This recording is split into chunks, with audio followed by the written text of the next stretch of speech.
Hello, guys. I'm Minie. Welcome back to my podcast, Special Needs Diaries. I got lots of positive comments on this topic on the social media of my Kabuki girl, so I thought I could expand it a little bit for the podcast and the blog. So, in case you missed it on socials, here it is for you. I hope it can help. Personally, as a medical mama, I hate it when educators try to sell to kids the idea that going to the doctor is fun. Because it's not. You know it, they know it, and especially if you want to be inclusive of the many children who start getting dysregulated even just by the sight of a stethoscope, there is no point in choosing a very old school narrative aimed at selling to kids the idea that going to the hospital is a nice activity to do, just like making cookies and giving a bath to a doll.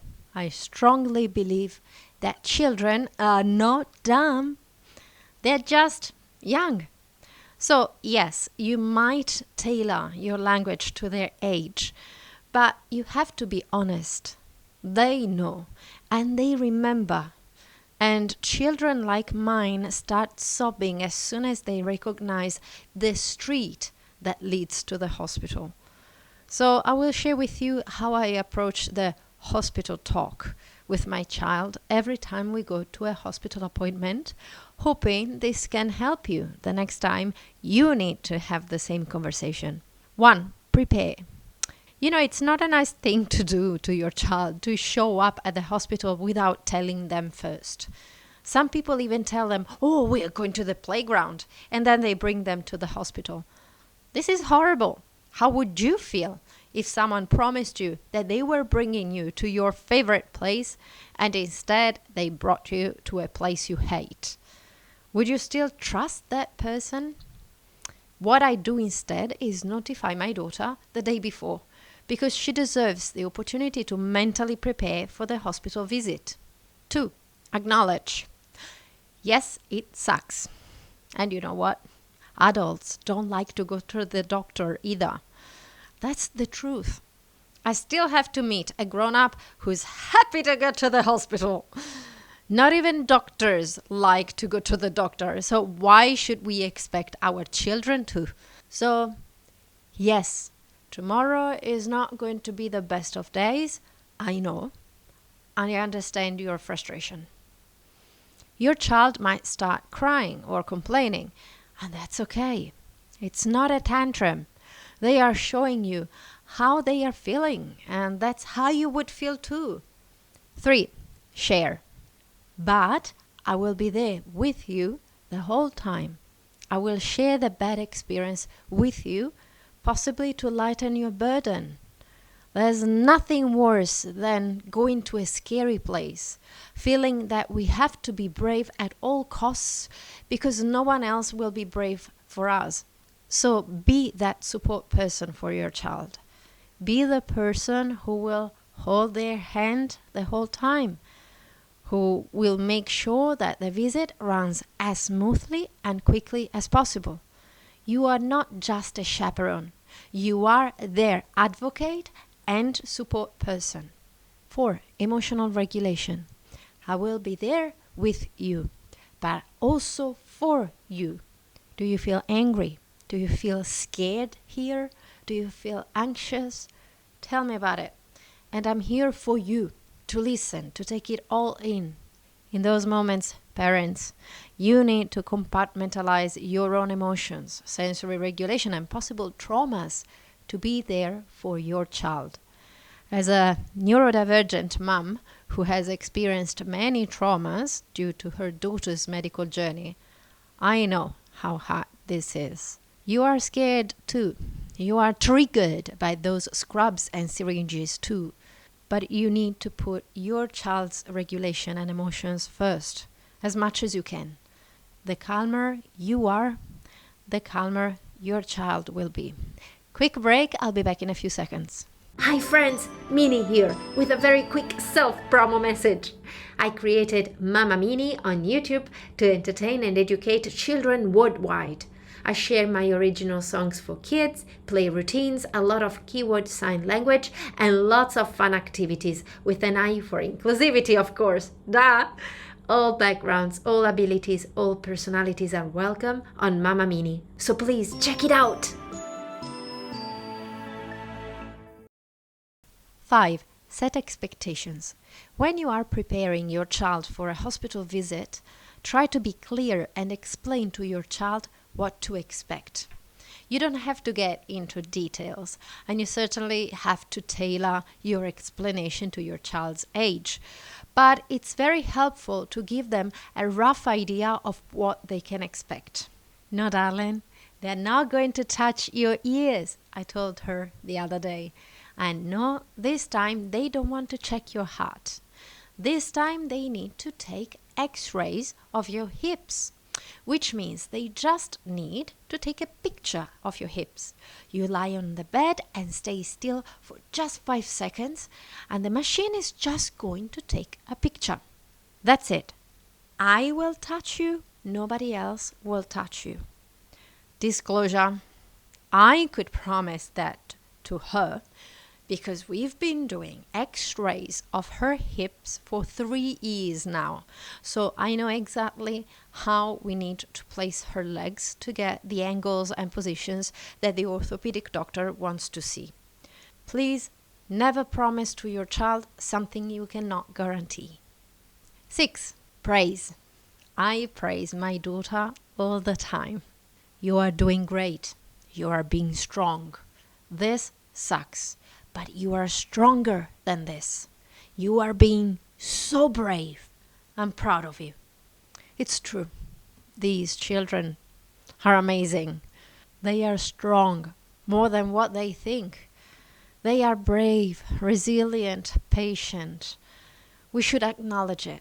There are adults who have to go through much less and behave like big babies. And then you have actual babies who have to go through so much worse, and yet they are living it with such resilience and kindness. We owe them some good praise. 7. Cuddles. Cuddle as much as you can afterwards. Don't rush back to the car if you can. Just hold them and cuddle them for a few moments.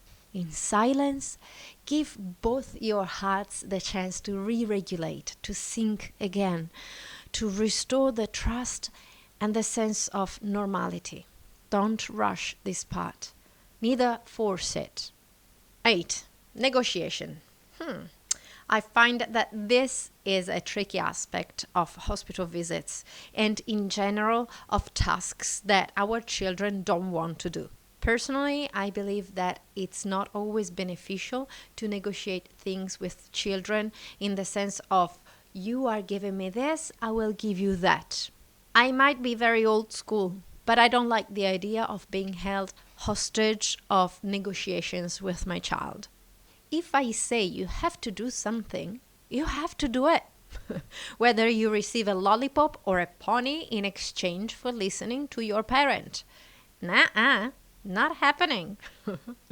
But I make deals with my daughter all the time in the sense of, we have to do this task. There is not getting out of this.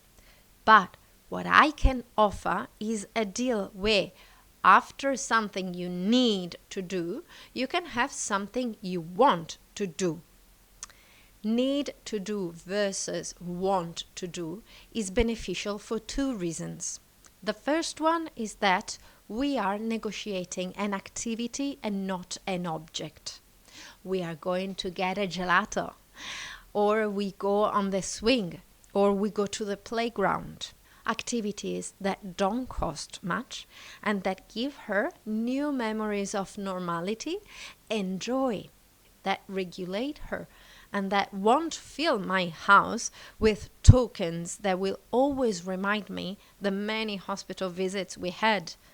The second benefit of phrasing the deal that way is that your child will not be able to leverage on the task to twist the conversation into, well, you gave me the doll last time, this time I want the whole doll house. We need to do something you don't like, and that's non-negotiable. Life is full of tasks we don't like. On the other hand, I can offer to do something you want to do, but they will still have to be within my boundaries. Do you see the difference? What I don't do for our hospital visits is A. Lie. They are going to find out about the hospital appointment eventually, and the visit will be invasive anyway. So lying is pointless and, as we previously saw, would undermine their trust in you. B. Act like a cheerleader. No cheerful tones when your little one is scared or sad. You won't be able to sell the idea that everything is okay, that it's not a big deal, and that the hospital is a happy place. We all know it's not. So tune into your kids' emotions and read the room. You can gradually bring them to feel calmer, even to remember that the doctor is there to help and not to hurt. But that's about it. See, no apologizing. Yes, during my daughter's first year, I apologized to her a lot. She was going through literal hell, and I was feeling so guilty I couldn't give her a better newborn experience. But now, for routine checkups or regular hospital visits, I don't apologize. I understand, I acknowledge, I praise, but I never apologize because they are very important tasks and there is no need for me to feel guilty about them. In conclusion, if you are ever in doubt about how to talk about hospitals with your child, remember that kids are not silly. They are not dumb. They are just young. They're just little. But they see, they understand, and they realize way more than what they give away. So treat them with kindness towards their age, but also with the same respect and dignity you would give to an adult. Thank you for listening to Special Needs Diaries. This podcast was recorded on the land of the Darak people, and I want to pay my respects to their elders, past, present, and emerging. If you liked this episode, please follow the show and share it with your friends. It would really help me. Thank you. You can find me on TikTok, Instagram, Facebook, and, of course, the blog My Kabuki Girl. Otherwise, look for Minie Minarelli. That's me. Stay safe. Ciao.